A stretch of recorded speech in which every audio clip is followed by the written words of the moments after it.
What's up guys, thanks for joining and I hope you enjoy the video today. I'm sure it's going to ruffle some feathers, but I think it's a topic that deserves to be talked about because I am sick and tired of seeing this trend in gaming. If you enjoy the video or disagree with me in any way, make sure you let me know in the comment section and hit me up with a like if you would be so kind. Now let's get into it. Prophecy did not lead us here, nor will it win this battle. Wars are won by those that are willing to sacrifice everything. I want to start off by saying that this isn't one of those videos where I complain about a game being hard because I couldn't beat it. As of today, I have completed God of War Ragnarok 2 times on Give Me God of War mode, and apart from a few pieces of side content that I'm still working on, I would say I'm mostly done with the game as a whole. I definitely plan on revisiting the topic when they open up New Game Plus because I think that's going to alleviate a lot of the complaints that I have. But as it stands, this video is going to be mostly critical of how the game is balanced on the toughest difficulty.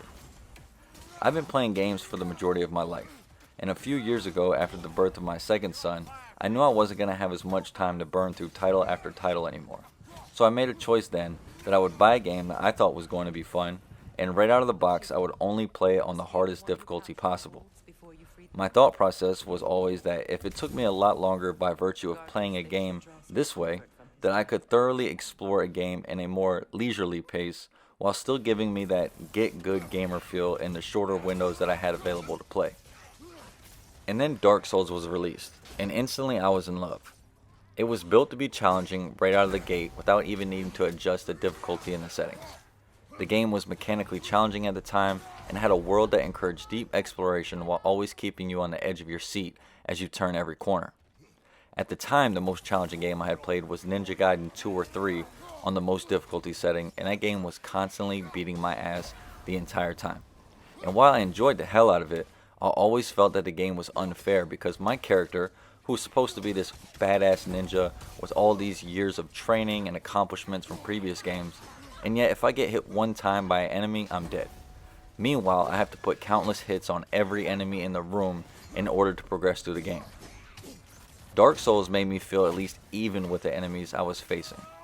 Regular enemies took 2 or 3 hits to kill, and my character could take a few himself when push came to shove. The challenge came in enemy placement around the world and the feeling of risk versus reward you got when moving further and further away from each bonfire. I'm fine with being one-shot killed by an enemy that is the size of a building, swinging an axe that's the size of a car, while my lowly undead warriors running around with their broken straight sword and a wooden shield. To me, it just seems fair. In the same way, I like to be able to one-shot a crystal lizard with a claymore when I find one hiding behind a bush. It makes sense. Big heavy things kill small squishy things quickly. On the other end of the spectrum, when you fight a humanoid-sized enemy, like let's say a Black Knight for the first time, you don't have to worry about being one-shot killed. The challenge comes in recognizing the swing timings of his sword or his halberd or whatever he has and finding the opportune moment to hit him back.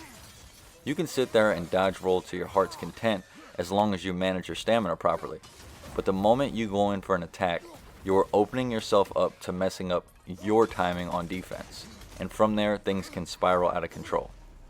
The enemy moveset never changes. Every engagement you have to follow the same rules, so that when you die, you don't feel cheated. You might feel frustrated or upset, and a fight might even feel impossible, but there are no surprise events that happen that make you feel like the game is unfair. I loved this experience and I was instantly hooked to the formula that they followed. I played through the entire Soul series, beating each one countless times over, and then Bloodborne came out, and changed the mechanics of combat a bit and sped things up. But overall, the experience was the same. To me, this was the ideal way to create a difficult game. Make it fair to the player by establishing rules that join the mechanics of a game with the story of the game and let them figure out the best way to deal with each situation as they encounter them. If you're going to have a larger than life enemy or superhuman boss fights, then balance them around the player's toolkit. Then something really incredible happened. In 2019, we were gifted with what I consider the best game ever released so far, Sekiro Shadows Die Twice. Now obviously not everyone shares my high praise for the game, but there's one thing that we can agree on. Sekiro mastered combat mechanics and balance in a way we had never seen before. The beautiful thing that Sekiro brought to the table was the fact that every single death and every single victory are squarely placed in the player's hands. You didn't need to level up your character, your equipment, your skills, any of it. You can complete Sekiro 100% as the character you start the game with. Sure, some enemies have weaknesses, but those weaknesses are there for you to exploit if you choose to do so. The game isn't formulated around having these extra tools or abilities, they are purely enhancements to your own unique playstyle. The game instead is balanced around sword fighting only. The dance of blocking, deflecting, and attacking are executed so well that you never feel like your character is just blatantly weaker than an enemy you're fighting. Every attack, deflect, dodge, or counter feels like it has weight to it, and it never feels like you are slogging through an endless wave of enemies with a paper cutter of a katana, while the most basic guard can just shit on you with a random attack and kill you instantly. Then we add the optional extra hard modes. In Sekiro, you can choose to activate the Demon Bell and you can give Kuro his charm back at the start of a new playthrough. Activating these doesn't trigger enemies to gain massive health pools while increasing their damage output 100-fold. It simply makes not executing the mechanics of the game perfectly a hindrance on yourself.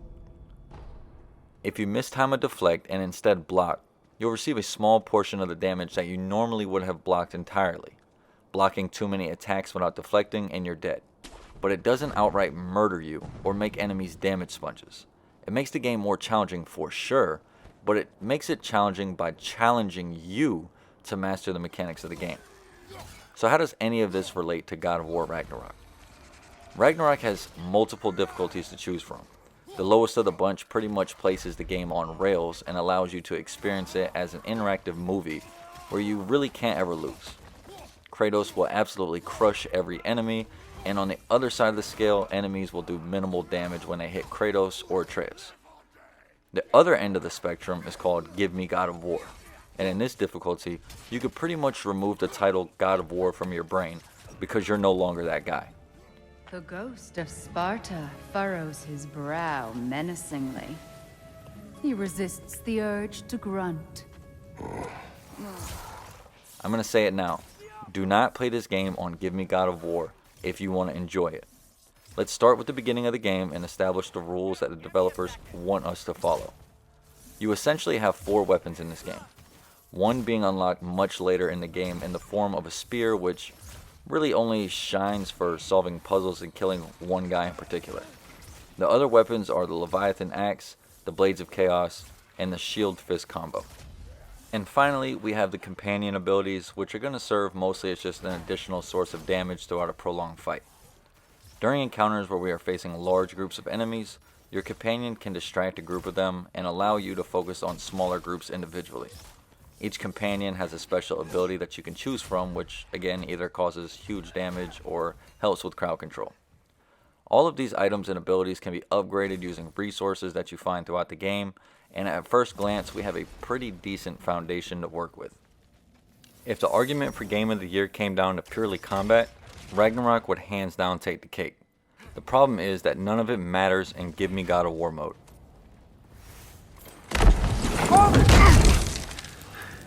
Are you not a soldier? Are you not a leader of men? Master yourself! My son brought us to this place. For you! You see, in Give Me God of War mode, the legendary Blades of Chaos that were literally gifts from a god, designed to kill a god, take upwards of 15 hits to kill even the most basic of enemies. But that's the smallest issue with this difficulty. I would be okay with enemies being damage sponges. I understand that some people would consider enemies taking longer to kill, meaning the game is more difficult. Not because the enemies got harder, but because the amount of time you have available to make mistakes grows dramatically.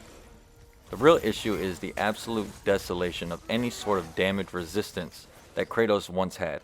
Sure, I can tank an uppercut from Thor's legendary hammer that rockets me a mile into the sky. About time.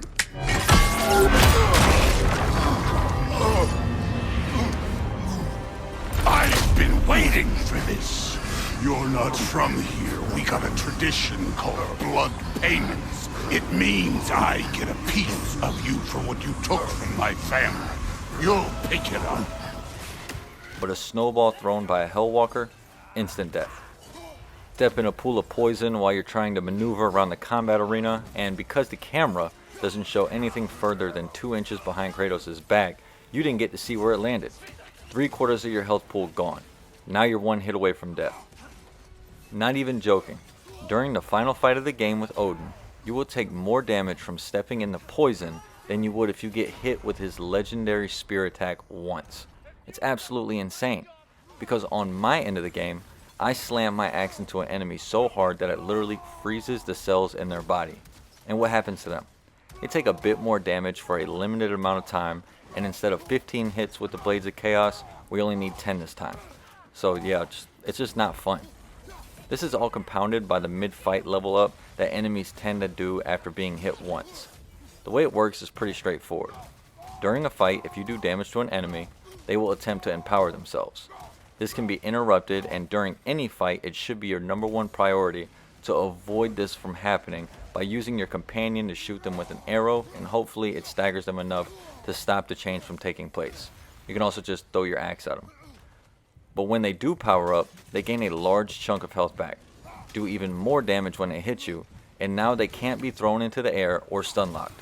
So using attacks that would launch them into the air now leaves you open to getting killed, because they will hyper armor through those attacks now and get a hit on you, which results in, you guessed it, a one-shot kill. This is a 2-tier problem, because on one hand, it limits your moves as to avoid getting ganked by hyper armor animations, and on the other hand, using your blades to cleave down large groups of enemies is a formula that will result in every single one of them attempting to power up, essentially doubling the amount of time a fight will last in any situation. Double the time fighting means double the time you have to make one mistake, and in this difficulty, one mistake is often death. Combining these empowered enemies with long-range enemies who give you no indication that you're about to get hit from the front while you're dealing with 3 or 4 empowered enemies in front of you is a disaster waiting to happen. Which basically means that you are in a race to eliminate the range enemies before even starting with the melee mobs in front of you. But while you're running around doing this, enemies will be getting hit by your companion, which means, well, you guessed it again, they're all going to empower again. All of these wonky factors that come into play during combat aren't problems on their own. In fact, it's really a callback to previous God of War games where fights weren't just hack and slash chaos, but were instead small individual puzzles that you had to solve while playing and staying alive. We all love this style of gameplay, and it's honestly what really separated God of War from other similar games. I like having to single out certain enemies while trying to avoid others in order to shape the engagement and balance the odds a bit.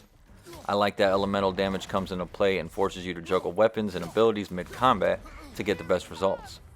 But my god, is it annoying when you do all of these things right and you still end up doing jokingly bad damage.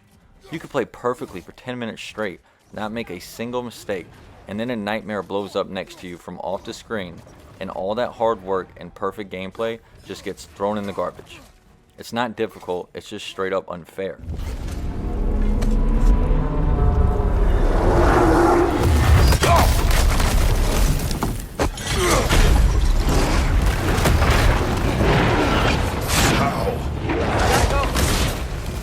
And it feels like that the entire time with the normal enemies. Oddly enough though, this doesn't apply to the boss fights. It's crazy to me that in the final level of the game, you will get absolutely nuked from orbit by even a single shot from a regular enemy. But when you go toe to toe with Thor and Odin, you feel equally as powerful and the fights seem extremely fair. I think I took like 5 or 6 hits during my final fight with Odin, and each of those feels like they were my fault. Sure, some of them were frustrating because I would roll through poison and lose like 3/4 of my health bar over time, but I knew where the poison was because I was fighting a singular enemy, and not remembering where he put the poison is my fault. It's almost like the developer spent time tuning the boss fights for Give Me God of War mode, and then instead of doing the same for regular enemies, they just said, we're going to bump up the health and damage and give them hyper armor every once in a while. What idiots! The fact that the main story boss fights felt so good in this system and the arenas in between them felt so bad made me want to rush through to the end, spending less time doing side content than I would have liked to. I just wanted the damn level to end, and after a certain point, I just wanted to fight the main bosses. Especially in Alfheim when you're dealing with the elves who are just constantly darting around and throwing shit at you. I would get done with the boss fight and feel pumped up about it, only to turn around and be faced with 8 mobs arenas and instantly just go back to hating the combat loop. It's unfortunate because the combat in this game is so fucking good.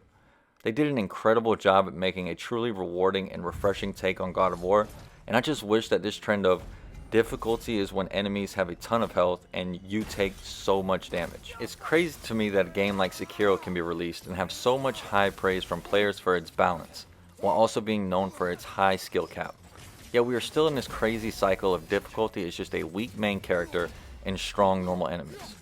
I want the game to be challenging, but I also still want to be the fucking God of War.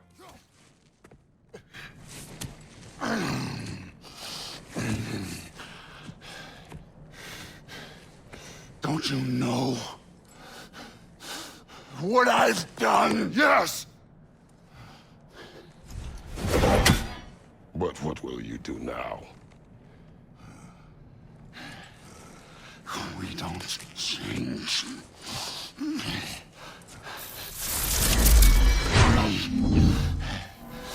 Destroy us!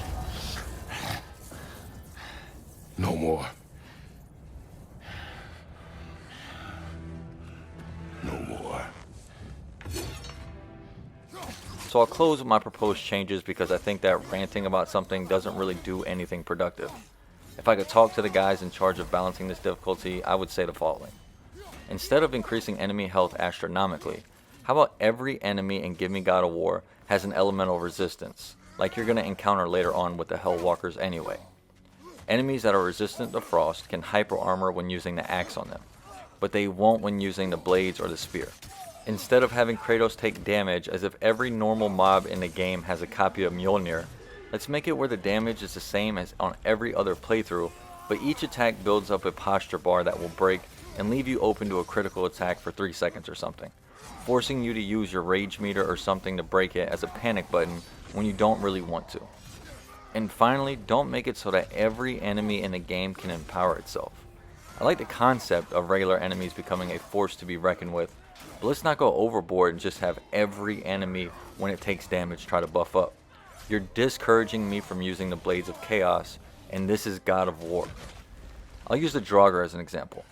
We have a normal Draugr, a ranged Draugr, a dual-wielding Draugr, and Draugr tanks. How about we make it so that only the dual-wielding and tank Draugrs can empower, and when they do, that's when they get the health increase and damage increase. But the other enemies remain the same.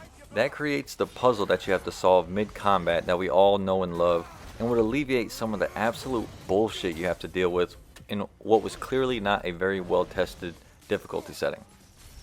Alright guys, I'm done rambling and ranting. I got more content planned for God of War coming up soon, so I hope you guys enjoyed this. Let me know your thoughts in the comment section. Like, comment, subscribe, do all the things, and I'll catch you on the next video.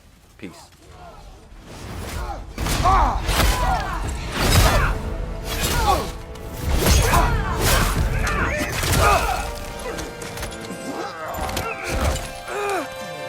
Get away from here!